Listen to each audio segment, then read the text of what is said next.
ಎರಡು ತೊಳ್ಗಳನ್ನೆತ್ತಿ ಆಣೆಗಿಟ್ಟಾಡುವೆನು, ಆಲಿಸಿರಿ ನನ್ನ ಈ ನಿಜದ ನಲ್ನುಡಿಯ. ಹರಿಯಿನುತ್ತಮನಿಲ್ಲ, ಹರಿಗೆ ಸಮನೂ ಇಲ್ಲ, ಹರಿಯಿನುತ್ತಮನಿಲ್ಲ, ಹರಿಗೆ ಸಮನೂ ಇಲ್ಲ. ಎಲ್ಲ ಚೇತನ ಗಣಕ್ಕೂ ಅವನು ಹಿರಿಯ.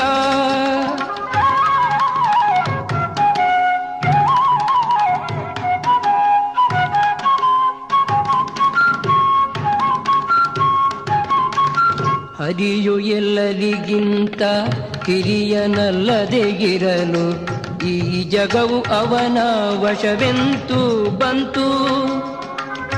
ಈ ಎಲ್ಲ ಅವನ ವಶ ಅಲ್ಲವೆಂದರೆ ಮತ್ತೆ ಸುಖದ ಸುಪ್ಪತ್ತಿಗೆಯೊಳು ಏಕೆ ಇಲ್ಲ.